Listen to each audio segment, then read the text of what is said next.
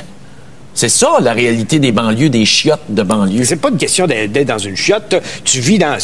Ton argent, vas-tu l'emporter en terre quand tu vas mourir? C'est pas ça, c'est que ces maisons-là ne sont même pas de qualité. C'est toute de la para. Non. La mienne, ça fait 120 ans qu'elle est debout, mon Richard. Ouais, mais je veux revenir à une hypothèque juste pour les gens. Puis je veux pas jouer le conseiller financier. Mais quand tu prends une hypothèque sur 25 ans, juste de payer une fois par semaine au lieu d'une fois par mois, si tu fais un chèque à toutes les semaines, au lieu, tu apprends sur 25 ans, puis ça devient 18 ans et demi. As-tu pensé à ton paiement 6 ans et demi multiplié par 12 mois par année, 12 paiements par année? Combien d'argent tu vas économiser? 6 ans et demi de moins à payer une hypothèque. Puis là, ils sont là à essayer de nous offrir des... Mais ça, c'est américain, ça. Ah oui, les Américains sont en train de s'étouffer cette année avec les hypothèques parce qu'ils se sont fait avoir. Et les autres, d'abord, ils ont un avantage sur nous, c'est que l'intérêt des hypothèques est déductible de ton impôt. Ce qui n'est pas le cas ici. Ce qui n'est pas le cas chez nous. Mais en même temps, il y a des petits jeux fiscaux des banques qui sont en train de rattraper pas mal d'Américains. Bon. On veut parler, encore une fois, d'élections. Il y a des gens qui vont dire, vous êtes en gros sur André Boisclair, lâchez les dons. Soit des courriels haineux. Oui, déjà, c'est déjà commencé. Ce qu'il faut dire, c'est que le sondage qui est publié ce matin dans la presse est quand même assez révélateur. Au cours des dernières semaines, on regarde ça. Le Parti québécois et le Parti libéral sont maintenant à égalité, c'est-à-dire 5 points de plus pour le Parti libéral de Jean Charest en l'espace de quelques semaines. L'ADQ est toujours dans le 12 %. Le Parti vert à 9, puis Québec solidaire à 4 %. Oui, c'est la débandade. Oui, hein, c'est pas fort. Québec solidaire va pas bien. Non, ça veut dire qu'il y a trop de chefs, il n'y a pas assez d'Indiens. Ouais. Mais regardons ça maintenant d'un côté politique, électoral.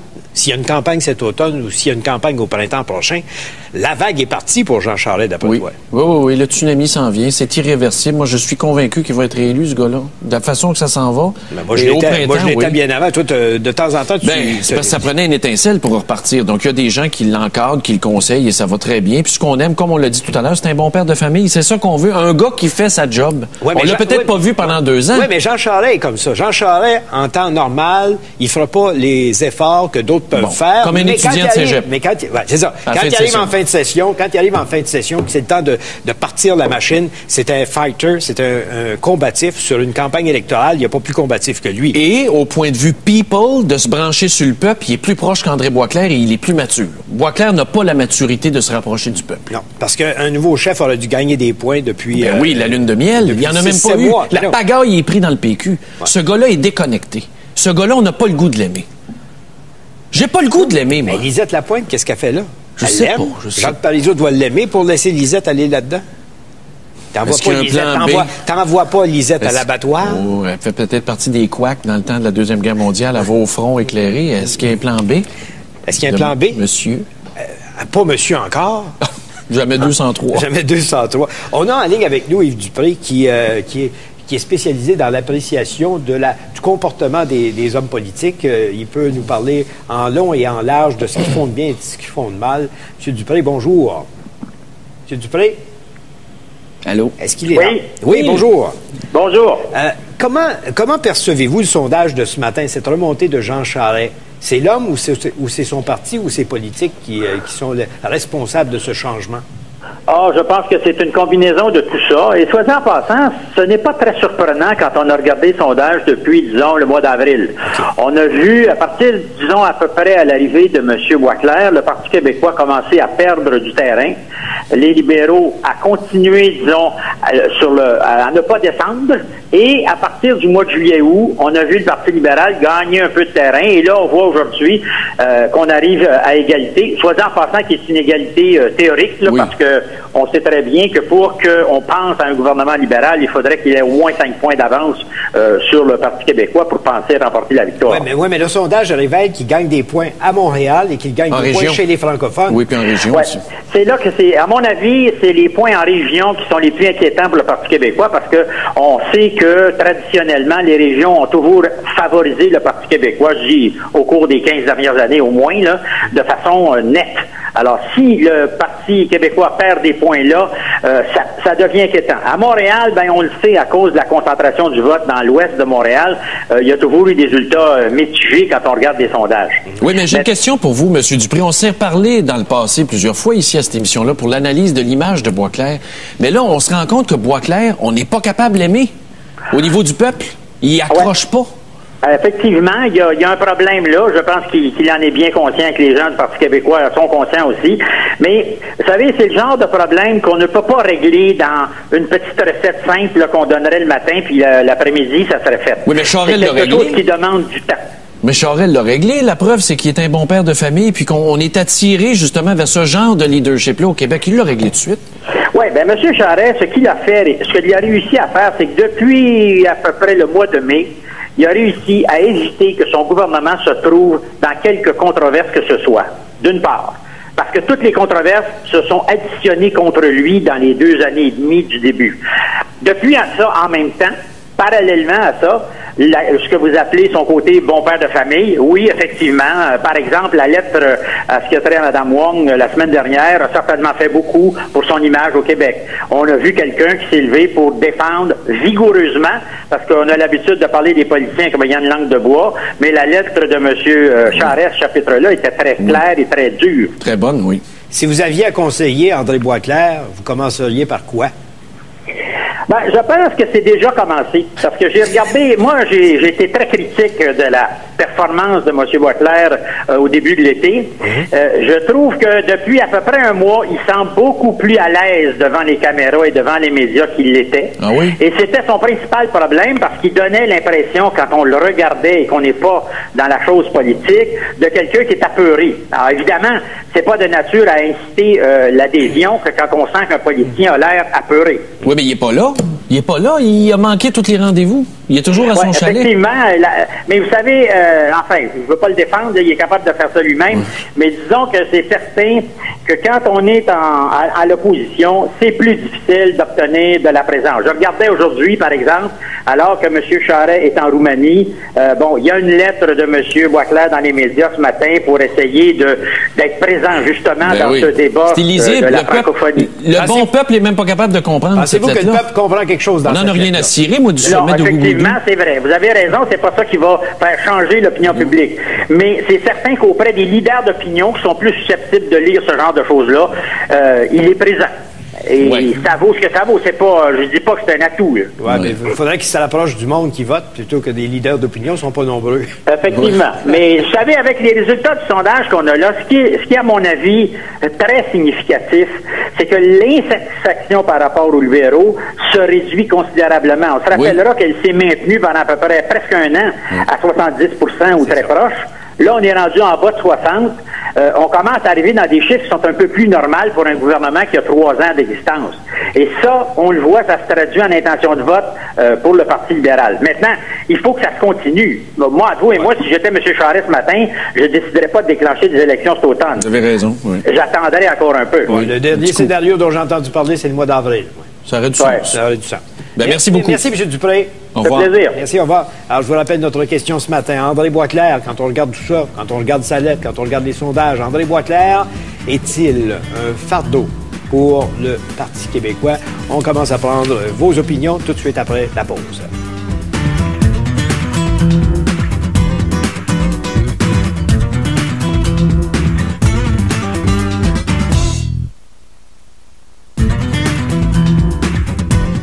En veux-tu des courriels, mais on va commencer par des appels. Comme on fait d'habitude, les gens sont en ligne, il faut arrêter de les faire patienter. On a à la plaine un premier appel, c'est celui d'Annette. Bonjour. Bonjour. On vous écoute.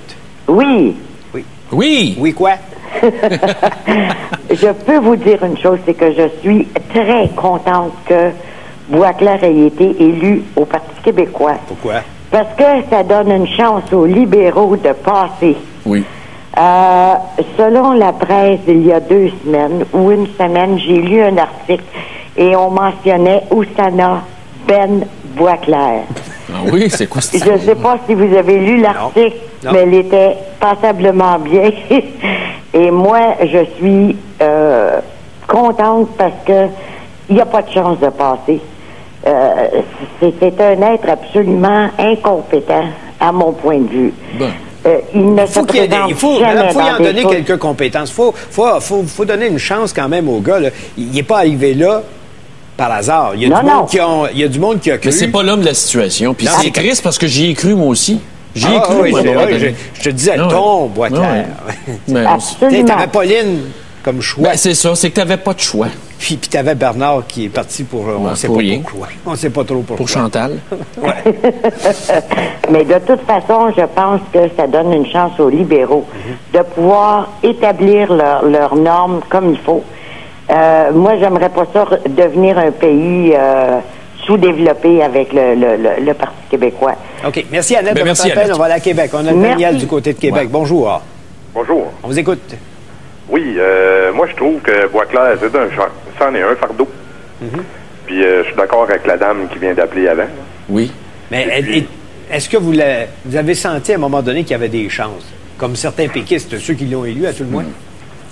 Au début, oui. Mais, tu sais, quand il y a eu les élections, j'y croyais un petit peu. Okay. Mais ça n'a pas pris de temps que mon fusil a changé d'épaule. Oui, hein? Faudrait analyser ça, comment ça se fait. Ce gars-là a peut-être pas livré la marchandise. Il a été absent longtemps. Une fois qu'il a été élu, il est allé faire sa purge au parti en région, puis on l'a plus revu. Oui. Hein? Il y a un vide. C'est comme un trou noir, André Boisclair. Il y a une autre affaire que je trouve.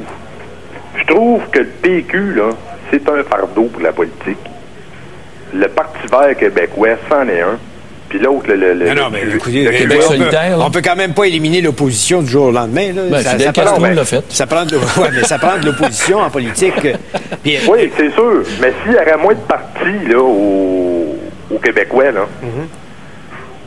ça coûterait pas mal moins cher aussi. Je sais pas. Ouais, mais ça. Je sais pas. Ça prend. Mais Bob Rae, ce matin, j'aime ce que Bob Rae dit dans Le Devoir ce matin. Bob Rae a donné qui veut être chef du Parti libéral après avoir été premier ministre NPD. C'est-à-dire un socialiste de l'Ontario. Puis l'Ontario est allé dans Dèche avec lui comme premier ministre, il faut s'en rappeler. Mais il dit, le NPD, c'est pas fait pour le pouvoir. Comme j'ai souvent dit, les partis de la gauche sont efficaces dans l'opposition. C'est ça, c'est des pitbulls, des chiens de garde. Oui, des chiens de garde de certains éléments de la société. Puis là, ils peuvent faire avancer des choses. Oui. Ils arrivent au pouvoir... Ils savent pas trop quoi faire avec ça. Puis ils voudraient faire comme les autres parce que des fois que ça dure pas longtemps. Puis là, ils se mettent à exercer le pouvoir et s'aperçoivent que leurs idées n'ont pas de bon sens. C'est ça. Ils deviennent pragmatiques. Oh, nous sommes un bon gouvernement. On l'a entendu, celle-là. Oui, c'est ça. Merci. Merci, Daniel. Merci de votre appel. À Montréal, maintenant, Kamal qui est en ligne. Bonjour. Bonjour. Donc, qu'est-ce que je pense d'André Boisclair? Il n'a pas l'air d'avoir les compétences. Je ne sais pas si... il a l'air plutôt plus d'un débutant quand on le voit faire sa politique. Encore, hein? Il a encore de l'air jeune. Oui, il est très jeune, voilà, c'est ça. Pas encore mature dans le domaine de la politique. Donc, quand on arrive à ce stade-là et puis qu'on perd la confiance des citoyens, c'est quand même... Ça veut dire quand même il faut se retirer, se mettre un petit peu à l'écart et essayer de réviser ça. Et puis, je sais pas, revenir peut-être en force, mais pour l'instant, non, c'est pas l'homme de la situation. Donc, au fond, c'est un pape de transition, André Boisclair. C'est un gars qui occupe la chaise en attendant. Il y en a encore qui vont prétendre que Gilles Duceppe n'attend que l'occasion. Donc, c'est ça, oui. Mais Gilles Duceppe va aller pourrir 4 ans dans l'opposition? Ben non, pas à Québec. Il est bien vu à Ottawa. À Ottawa, ça a de la drive. À Québec, c'est un parlement de campagne. Un instant. Ouais. S'il y avait des élections provinciales avant les élections fédérales, c'est-à-dire des fédérales avant les provinciales. Oui, puis peut-être qu'il pourrait transférer, donner ça à Serge Ménard. Ou s'il y avait des provinciales avant les fédérales, tout de suite, on pourrait dire, Boisclair s'en va. Mais pourquoi Duceppe qui est très... Moi, j'ai fait les 2 tribunes, à Ottawa puis à Québec, là, puis je me suis penché pour regarder. Puis quand je me penche à Québec, au Salon Bleu, ça a l'air d'une salle paroissiale des Chevaliers de Colomb. Ouais. Tandis que la Chambre des communes, c'est là que les affaires se passent. Oui, mais ça va coûter cher pour être député. Oui, merci, Kamal. Merci de votre opinion. À Amos, maintenant, on a Rénald qui est en ligne. Bonjour. Oui, bonjour. Moi, je suis pas d'accord avec les autres intervenants. Bon. Moi, ça fait 30 ans que je suis membre du Parti québécois. Oui. Puis M. Boisclair, il est allé étudier quand même aux États-Unis. Moi aussi. Il y a quand même un background d'études en arrière de lui. Moi, je donne la chance au quoi. Peut-être qu'on ne rentrera pas aux prochaines élections, mais ça va être serré. Si M. Charest rentre, il rentre minoritaire, mais veut dire un petit peu en haut. Là. Mais donc, Boisclair ne restera pas chef. Je veux dire, on ne peut pas accepter qu'un chef soit perdant. Non, M. Boisclair va rester chef. Hein? Dans l'opposition, jamais. Hey. Jamais le putsch est déjà en train de s'organiser. Les poignards des vieux du PQ. Oui, vous allez voir sortir ça. Ça fait 30 ans, vous savez. Oui, mais d'après vous, non. Moi, il faut donner la chance au courage. Oui, mais là, il va perdre. Il y a beaucoup d'intervenants qui appellent, qui n'aiment pas M. Boisclair. Moi, je le respecte en tant que chef d'opposition, puis je vais continuer à le respecter s'il devient premier ministre. Oui, mais Rénald, vas-y. Vas-y. On est Dupont et Dupont matin. Vas-y. Mais Rénald, admettez, vous êtes là depuis 30 ans, admettez que ses pires ennemis sont autour de lui, plus que dans l'autre parti. Non. C'est drôle, moi, Jean Garon, il me disait ça, il dit nos pires ennemis, c'est au PQ, c'est pas les libéraux. Moi, ce que j'ai aimé, comme je reviens à M. Lévesque, là, ça en était un bon premier ministre. Ben oui, mais il y en a un par siècle. Oui, d'accord, mais M. Charest, il a quoi, il a 54 ans, 55? Mais il y a de la botte autrement plus dynamique qu'André. Ben, moi, je suis pas prêt à dire ça. Je respecte votre opinion, monsieur. Mais vous trouvez pas qu'il occupe plus d'espace ces temps-ci qu'André Boisclair? Oui, d'accord. Il pensait faire des élections cet automne. Il va y faire au printemps. Mais ce que je veux dire par là, quand tu es au pouvoir, tu peux promettre bien des affaires. Regardez, j'ai une fille, moi, à l'université à Montréal. Oui. Puis ça me coûte 1 200 $ de frais d'études par session. C'est pas cher. Pas cher? C'est pas cher. Il faut qu'elle paye son hébergement, il faut qu'elle paye ci, paye ça. Oui. Et moi, je suis dans la classe moyenne, moi et mon épouse. Oui. Fait que là, je sais que je sors du sujet, mais pour vous dire des frais de scolarité, il y a des étudiants de l'Université du Québec à Montréal qui se mobilisent, là. Tant qu'à moi, on devrait les tripler. Oui, puis les endetter. L'étudiant, il faut qu'il s'endette pour aller à l'école. Ben non, regardez, moi, j'ai eu 10 000 $. J'ai un bac en psychoéducation, 10 000 $ de dette que j'ai payé en 85. Oui. Aujourd'hui, c'est quoi, 4 fois ça? Oui. C'est normal. C'est vrai. C'est normal. Un étudiant qui sort du droit à McGill, il va probablement avoir une dette de 30-40 000 $. Oui, facilement. S'il n'est pas de Montréal. En terminant, je vous dis que M. Boisclair, je lui fais confiance. Ça, je fais rien que vous dire ça. Merci, Rénald. Merci de votre appel. Salutations, Jean Damos. Bon, la question ce matin, c'est André Boisclair, et je vous la repose. Vous pouvez vous exprimer là-dessus, et vous pouvez nous écrire aussi par Internet. Donc, la question André Boisclair, avec le sondage de ce matin, est-il un fardeau pour le Parti québécois?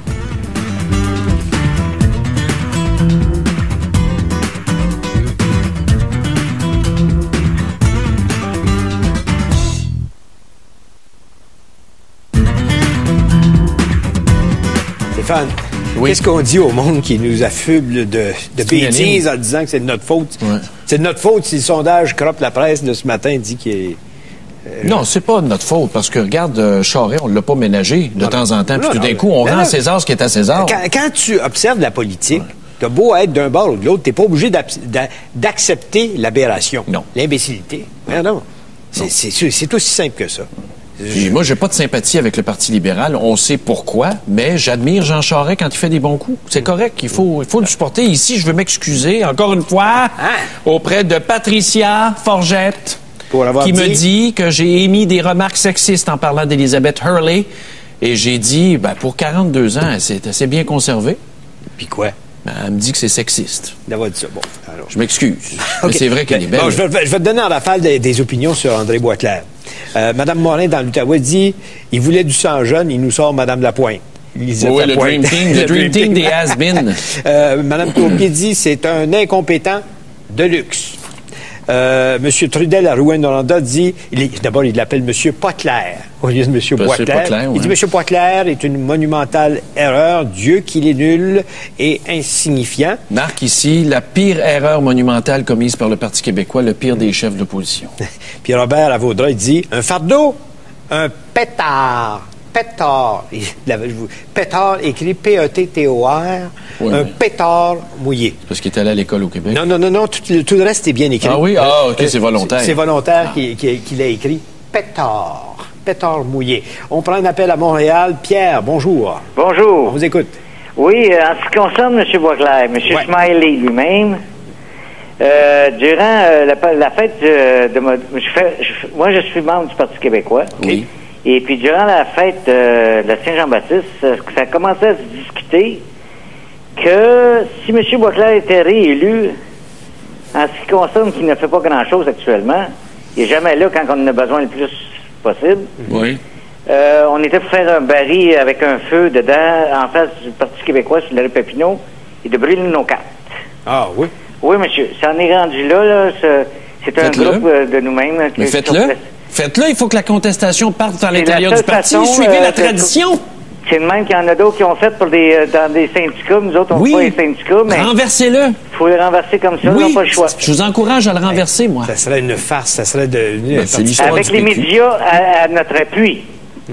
Le seul espoir du Québec qu'on dit dans les oreilles, c'est de renverser André Boisclair dans son fief. Et voilà. Je vous laisse là-dessus. J'aime pas ça des attitudes. Merci, Pierre. Écoute, Richard, renversé au sens symbolique, on s'entend. Je sais. Si les péquistes sont pas contents de leur chef, qui callent un congrès spécial, qui passe des résolutions puis qui le démettent... Tu fais pas ça à 3-4 mois d'une élection. Ils sont battus de toute façon. On n'a plus rien à perdre. OK. On va aller à Saint-Jean-sur-Richelieu. On a Marcel. Bonjour. Bonjour, vous deux. On vous écoute. Boisclair, pour moi, là, c'est un fardeau pour son parti, puis en plus, c'est pas un cadeau. Et puis, en plus de ça, il aime ça aller attendre des talk shows comme on n'a pas toute la soirée. Ensuite de ça, ma fille l'a vu dans un party rave. Fait que pour moi, le Boisclair... Oui, un party rave, je suis déjà allé, moi, là, puis je suis pas fou. Ça rend pas fou. Sans être fou, on dirait que c'est un bébé, là. Mais c'est pas parce que... Oui, attention, on a le droit de vivre aussi. Non, mais il n'y a pas que ça. C'est qu'il y a une fixation sur l'électorat jeune. Rappelle-toi sa campagne. Oui, il faisait voter des jeunes de 16 ans. Dans les écoles. Qui n'ont même pas le droit de vote. Dans les écoles. Mais il ne choisit pas ses tribunes parce qu'il ne veut pas être confronté. Parce qu'il n'aime pas ça. On l'a invité combien de fois, il vient pas. À la radio, le soir, la même chose, il vient pas. C'est un gars qui vient pas. Il n'est pas capable de se défendre s'il est attaqué. Ben, il a été au talk show. On n'a pas toute la soirée dimanche. Julie Snyder était là, Martin Matt était là. J'ai failli y aller, moi aussi. Ils ont réduit. Mais pas les deux en même temps sur une tribune, ça serait trop... Bon, ça ne me dérange pas. Moi, je suis capable de le prendre. Okay. Merci, Marcel, de votre intervention. On va aller maintenant à Marie-Claude à Ottawa. Tiens, à Ottawa, Marie-Claude, bonjour. Oui, bonjour. On vous écoute. Moi, personnellement, je trouve que j'ai toujours été péquiste dans l'âme, mais M. Boisclair, il n'a pas sa place parce qu'il est trop petit. Il prend pas sa place. Il n'y a pas d'envergure? Non, il n'y a pas d'envergure. Est-ce qu'il vous interpelle? Quand vous l'entendez discourir, là, est-ce qu'il vient vous chercher dans vos émotions? Pas du tout. Voilà. Puis, comme représentant d'un parti tel que le Parti québécois, je pense que ça prend quelqu'un qui a quand même, excusez l'expression, mais une grande gueule. Oui. Donc, qui brasse beaucoup les choses, mais je trouve que ça, il l'a pas là-dessus. Il n'y a pas de franc-parler. C'est ça. Il est le perroquet de scripteur d'idées. Oui. Oui, beaucoup. Quand René Lévesque donnait un scrum, puis qu'il passait au travers, là, c'est lui. Il captait, il perçait. Boisclair, c'est un courant d'air. Tout à fait. Il passe trop inaperçu. À mon avis, là, il est vraiment... Ça prendrait quelqu'un d'un petit peu plus... Le problème avec Boisclair, puis je vais être très cru dans ce que je vais vous dire, il s'est jamais mis les mains dans la marde. Il s'est jamais mis des mains dans la merde du peuple pour comprendre comment c'est. Il s'est jamais sali les mains. C'est ça son problème. Il n'y a pas de vécu. Pas de vécu. Non. Ah bon, OK. Merci, Marie-Claude. À Laval, maintenant. André, bonjour. André? Laval. Oh. Allô? À Rimouski, c'est plus proche. José à Rimouski, bonjour. Allô? C'est que M. Boisclair, sûrement, est un fardeau pour le parti. D'abord, il n'a pas l'envergure d'un Lévesque ou d'un Bouchard ou d'un Landry. Le principal fardeau, je pense que c'est le Parti québécois. Parce qu'après 30 ans, si on n'a pas réussi à faire la séparation, ce qui est le but du parti en question, c'est que le peuple québécois n'en veut pas.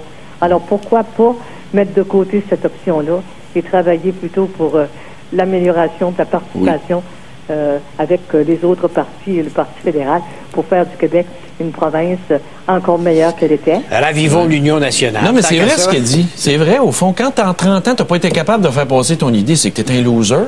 On n'en veut pas. Allume. Yes, ça. Quelle est la différence avec les États-Unis qui ont 50 États et qui ne parlent pas de se séparer 10 ici, 3 là, 4 là? Comment se fait-il qu'on peut vivre ensemble aux États-Unis? On a quand même un gouvernement fédéral. Oui, mais nous autres, on a toujours la diversité linguistique. C'est ça, la base. Oui, mais le Québec est la province la plus puissante. Je sais, mais... on n'est pas en reste. Ces gens-là partent d'un principe, c'est qu'il faut défendre la langue française, puis il y en a qui partent avec des pancartes en arrière. Oui, c'est avec ça qu'on va faire un pays. On va faire un pays pour ça. C'est au-delà de ça. Merci José. Dave Leclerc est dans son studio à Québec pour nous donner le sujet de son grand journal ce midi. Dave, bonjour. Est-ce que vous surveillez ce que vous mangez? Oui. Est-ce que vous surveillez les aliments que vous achetez à l'épicerie? Oui, je surveille tout. La provenance? Oui, les épinards sont faits au Québec. Je sais que tu veux m'amener là-dessus. C'est fait à Saint-Rémy. Donc, les gens conseillent ces jours-ci d'acheter québécois et canadiens parce que vous savez qu'avec cette histoire d'épinards contaminés provenant entre autres de la Californie, 171 personnes ont été touchées par la bactérie E. coli. Et savez-vous pourquoi? D'où provient cette contamination? Et c'était très intéressant ce que je disais, c'est qu'aux États-Unis, les usines d'épuration d'eau récupèrent des boues domestiques et industriels et on utilise ces boues domestiques et industriels et on les distribue dans les champs pour faire de l'engrais. Alors souvent, c'est contaminé par la bactérie E. coli qui provient entre autres des intestins. Alors, c'est pas tellement ragoûtant. Alors, les gens disent, faites attention, surveillez ce que vous mangez. Et notre question est la suivante. Doutez-vous de la qualité des aliments que vous consommez? D'abord, d'acheter aveuglément, c'est déjà... Mais c'est pas le cas au Québec. Tu peux pas faire un On fait pas d'engrais. Non, c'est ça. Il y a une loi ici au Québec et au Canada qui l'empêche, ce genre d'épandage. Mais aux États-Unis, c'est pas surveillé. Ouais, mais pourtant, on sait qu'on va chercher des choses aux États-Unis. Le défi, Dave, c'est de convaincre les grandes surfaces d'acheter des produits qui sont faits ici alors qu'ils peuvent les avoir moins cher de la Californie et du Mexique. On a eu l'exemple des fraises cette année, entre autres. Oui. C'est ça. Alors, c'est toujours comme ça que ça arrive. Alors, doutez-vous de la qualité des aliments que vous consommez? Alors, on vous écoute ce midi. Oui, merci beaucoup, Dave. Bonne émission. Puis la nôtre, elle va se poursuivre après la pause. Je vous rappelle la question qu'on pose ce matin. Elle concerne le sondage de la presse. André Boisclair est-il un fardeau pour le Parti québécois?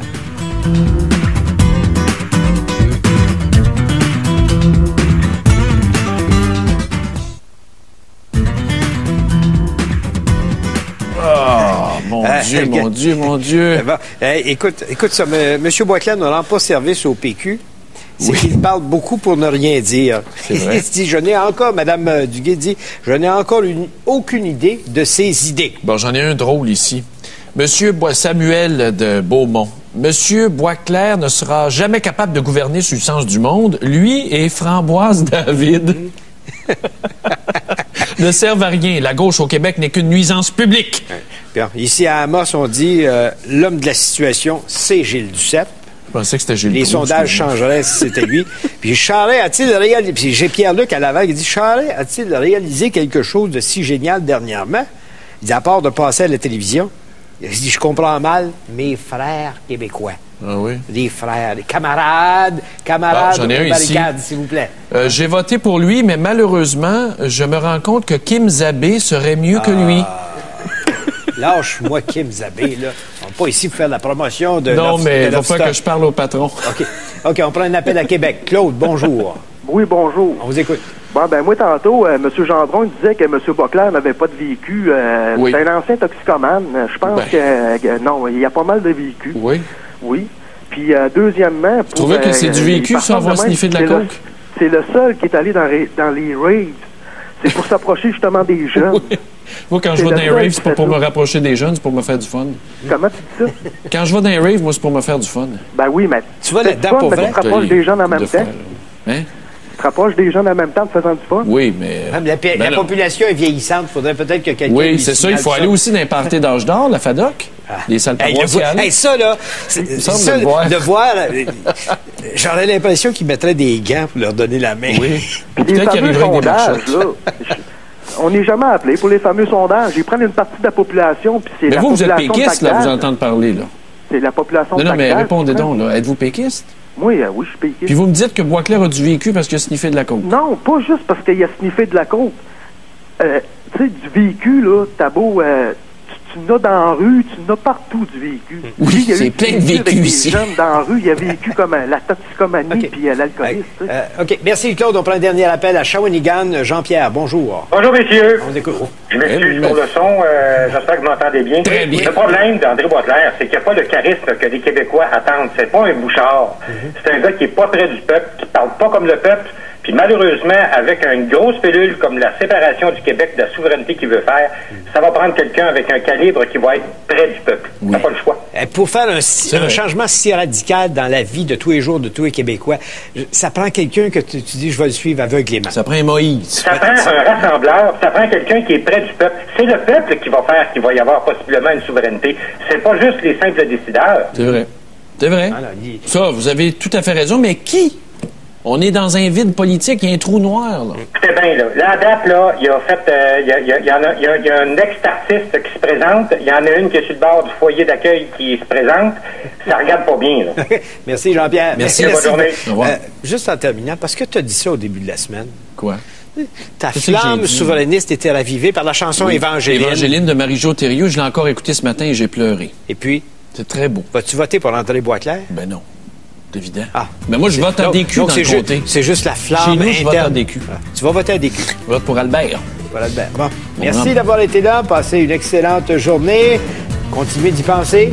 Peut-être qu'on va avoir l'occasion de s'en reparler à quelques reprises d'ici la prochaine élection. Bonne journée, Voilà. Stéphane. À demain. Au revoir.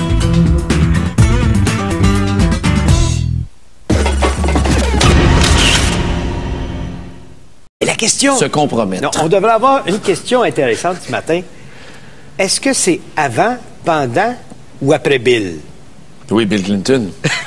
Parce qu'on a encore la rumeur au sujet de Belinda et Bill Clinton. Mais Mme Stronach dit qu'elle n'a rien à dire et rien... De toute façon, elle est célibataire depuis qu'elle a balancé... Peter McKay qui a choisi son collet maintenant. Qui a choisi son... Il se réconforte avec son collet. On l'a vu sur les plages de la Nouvelle-Écosse. Parlant de belle dame, il y a Elisabeth Hurley qui est en ville pour la campagne pour le cancer du sein. J'ai vu la photo. Elle était à Flash hier. Puis elle avait une robe dans le Journal de Montréal, photographiée sans soutien-gorge. Et on voit que c'est naturel et que c'est beau. Ben, c'est pourquoi tu... Réellement beau. Laisse faire la référence au soutien-gorge. C'est une très belle... Là, on parle du cancer du sein, là. Je te parle des seins.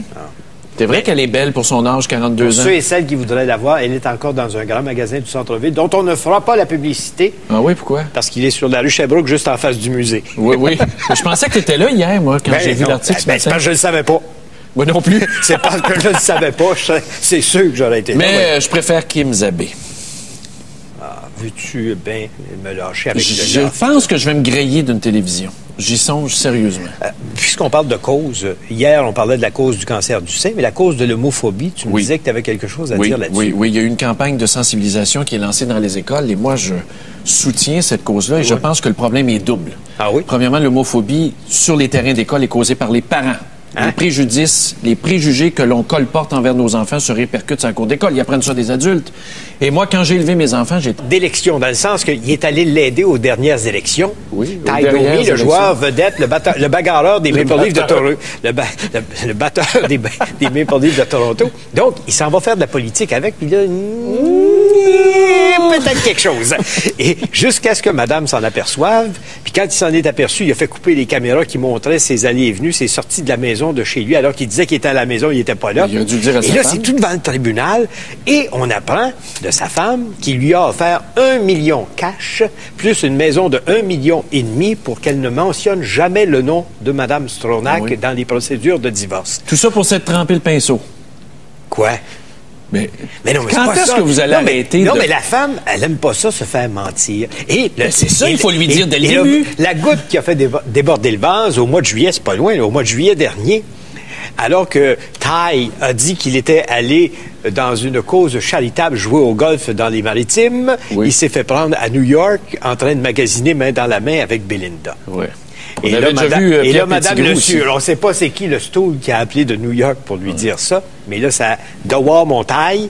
Et les menaces à l'effet que s'il mentionnait une fois le nom de Belinda dans les procédures, elle n'aurait rien comme règlement de divorce. Alors qu'il mais tu vois, elle est en train de tout perdre. Elle n'est pas plus avancée, sa femme. Elle n'est pas plus avancée. Elle aurait dû...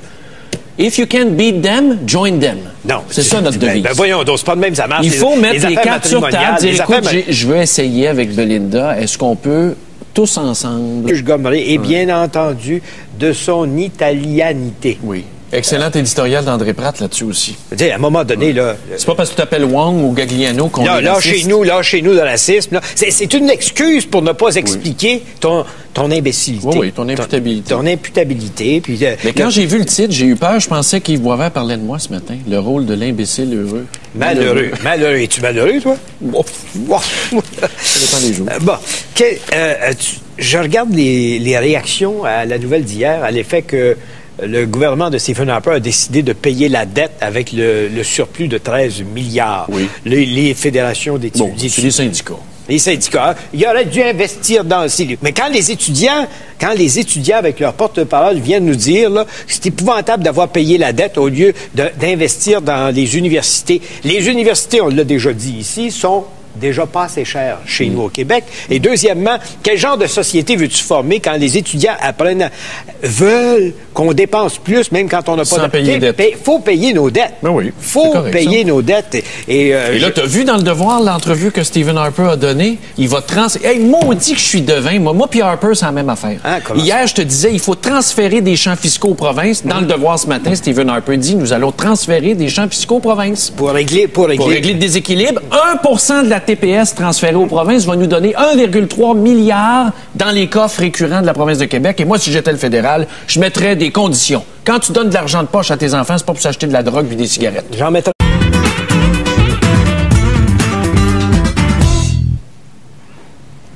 Ah, bonjour. Qu'est-ce que tu disais? Ah, j'étais en train d'apprendre de la bouche d'André Boisclair qu'il y a eu un sommet sur la francophonie à Ouagadougou. Oui. Et les démêlés de la France avec l'Union européenne concernant la loi Toubon.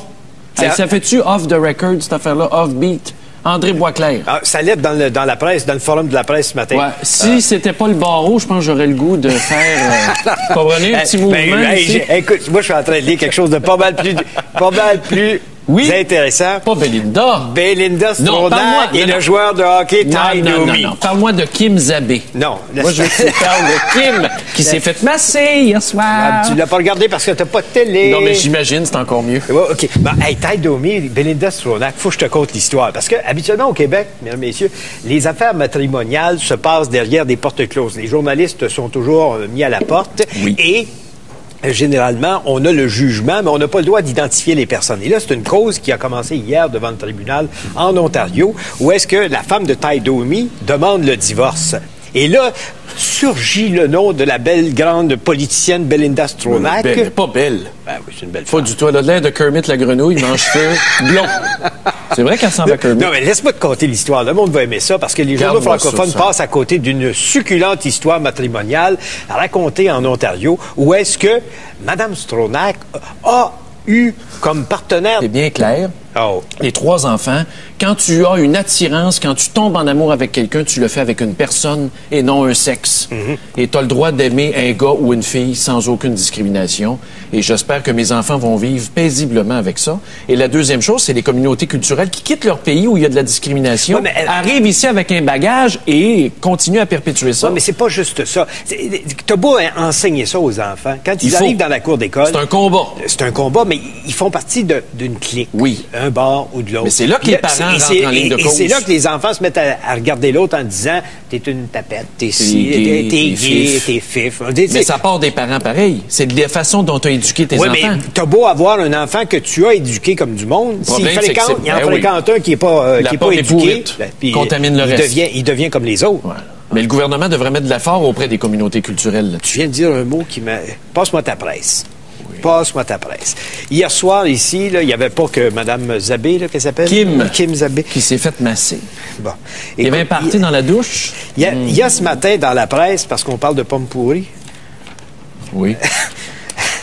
Pommes pourries. On parle... Voyons, où est-ce que j'ai vu ça? Voyons. J'ai vu ça dans la presse de ce matin. Dis-moi le sujet, je veux dire la page. Le rôle de l'imbécile malheureux. Il était ici avec Jean-Luc Mongrain hier, Alfonso Gagliano.